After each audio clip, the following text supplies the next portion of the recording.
The relentless sun of the Old West beat down hard on the Miller ranch, kicking up clouds of dust with every bootstep. Elizabeth Miller, 30, watched with tear-filled eyes as her father's coffin was lowered into the earth. The smell of freshly cut pine mingled with the dry desert scent, and the silence of the plains was broken only by the howling wind and her mother Sarah's stifled sobs. Life on the ranch, shaped by years of hard work and resilience, suddenly seemed fragile and uncertain. Beside her, her younger brother, Thomas, 25, stood tall and determined, the perfect image of the heir their father always envisioned. Thomas, a born cowboy, had spent his life learning the ins and outs of cattle and land.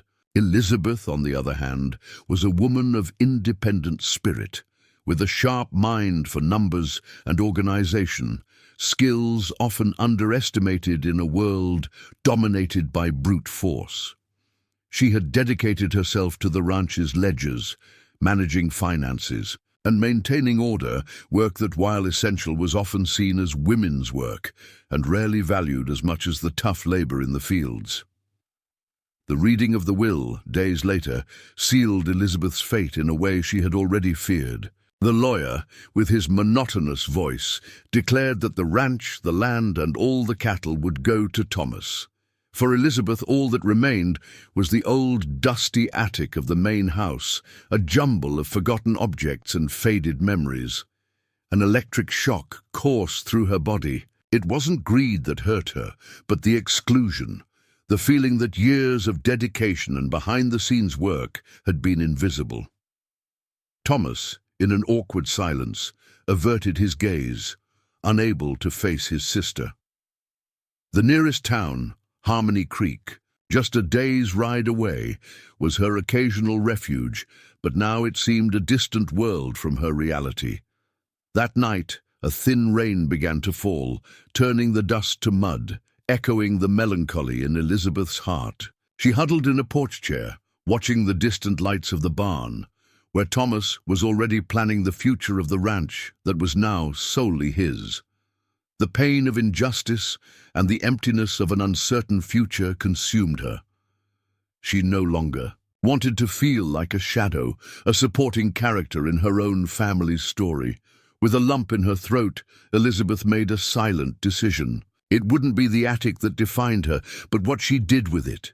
The attic the next day was a jumble of cobwebs and furniture covered in white sheets, a silent testament to decades of abandonment. The smell of mold and old wood was almost suffocating. Elizabeth climbed the creaking stairs, each step an echo of her frustration. With a bucket of water and a cloth, she began to clean, determined to transform that space into something of her own. The faint light filtering through a small, dusty window revealed piles of dusty boxes, broken furniture, and trinkets. As she dragged an old cedar chest closer to the window, her fingers brushed against something hidden under a pile of torn blankets. It was an aged leather-bound journal, its pages yellowed with time.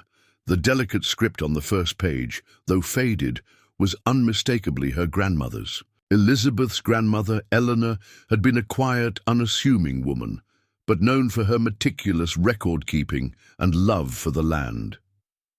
There was an old, sepia-toned photograph tucked inside the journal, a group of stern-faced men, her grandfather. Among them, standing in front of a newly constructed barn, a map clutched in her grandfather's hand. Later that afternoon, a sudden, violent thunderstorm rolled in, shaking the old house. The wind howled through the cracks in the attic walls, mirroring the tumult in Elizabeth's mind. She clutched the journal, its pages revealing snippets of Eleanor's daily life, her observations about the ranch, and more intriguingly, cryptic references to a second opportunity and Eleanor's bounty. The entries seemed to describe not just the ranch, but hidden aspects of its early days. Elizabeth noticed a small, folded piece of parchment tucked deeper within the journal. It was a crude, hand-drawn map of the ranch's outlying areas, with A series of strange symbols and an X marked near a section of land that her father had always dismissed as worthless scrub. The discovery of the journal and the map ignited a spark within Elizabeth. It wasn't just old family history. It felt like a puzzle, a hidden message meant for someone to discover. The weather outside raged, but inside the attic, a new kind of storm was brewing, a storm of curiosity and determination. The silence of the house seemed to press in, making the scratching of her pencil on a notepad as she began to transcribe. The journal entries the only sound. She felt a connection to her grandmother, a quiet understanding of a shared spirit that transcended time. This wasn't just an inheritance of dusty objects. It was an inheritance of mystery.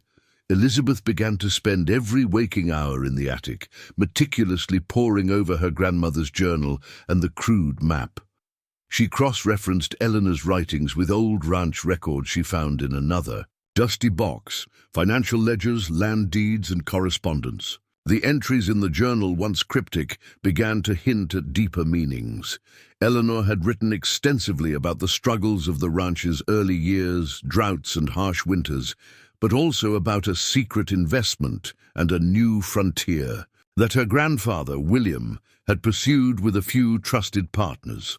Her research led her to a series of old surveyor's notes tucked inside a rolled-up blueprint. These notes, written in a cramped hand, corresponded exactly to the symbols on the map, pointing to a specific, largely undeveloped section of the ranch bordering the desolate Dead Man's Gulch.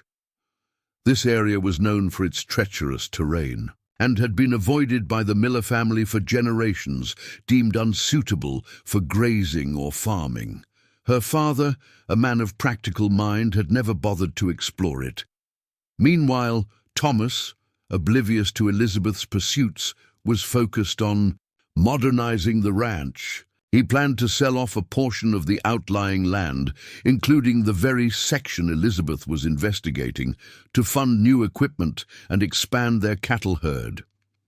He saw the untouched wilderness as an obstacle to progress, not a potential asset. The tension between them grew.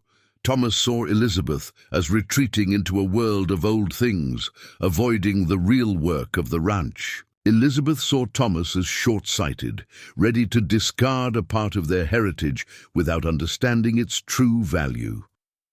One afternoon, as a sudden dust storm engulfed the ranch, Elizabeth noticed a faint watermark on one of the old deeds, a subtle symbol, almost invisible, that matched a drawing in Eleanor's journal.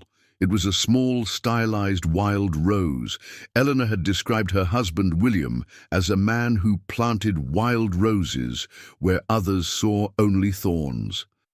This symbol appeared beside dates and names in the journal, connecting specific transactions to this secret investment.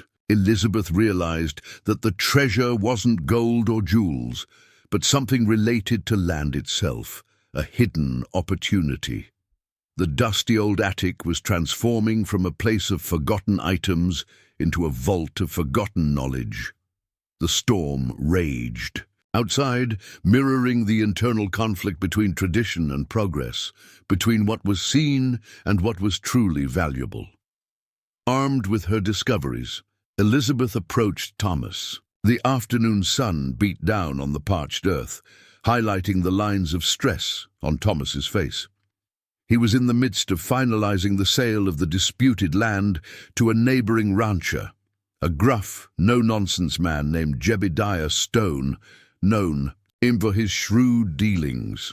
Thomas was dismissive of Elizabeth's findings, attributing them to her fanciful notions and her inability to accept her place.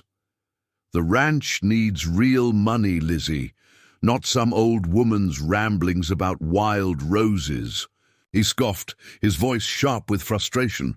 Driven by a mix of anger and desperate conviction, Elizabeth persisted. She laid out the journal, the map, and the surveyor's notes, explaining her theory. Her grandfather, William, had discovered a significant aquifer or mineral deposit in the worthless land years ago, and had quietly invested in its potential. perhaps even registering rights to it under a separate, undisclosed name to protect it from opportunistic neighbors or unforeseen market fluctuations. The wild rose symbol was a personal mark, a hidden validation. Eleanor's journal, then, wasn't just a diary. It was a coded record of this hidden asset. Thomas, initially incredulous, grew visibly agitated. The concept of an aquifer, a hidden, underground water source, or a mineral deposit like coal or even oil, though less commonly understood in the earliest days of the West, precious metals were, held immense implications for a ranch constantly battling drought and the relentless search for resources. He accused Elizabeth of trying to sabotage his plans, of fabricating a story to hold onto land he believed was rightfully his to manage. The air thickened with unspoken resentments and the weight of their father's legacy. The heat of the day matched the heat of their argument. Their confrontation culminated in a tense standoff. Thomas, feeling his authority challenged, threatened to sell the land immediately to be rid of the distraction. Just as he was about to sign the papers with Jebediah Stone, Elizabeth revealed the final piece of evidence from the journal, a faded, barely legible certificate of claim, dating back decades, proving her grandfather's prior stake in the underground resources of that specific area, legally filed under a trust named Wild Rose Holdings. It was proof that the land was more than just arid soil. It was a hidden reservoir of potential. Jebediah Stone, a man who respected legalities and knew the value of such claims, paused, his pen hovering over the contract. The tension in the room was palpable, each breath held in the oppressive heat. The revelation of the certificate of claim stopped the sale of the land.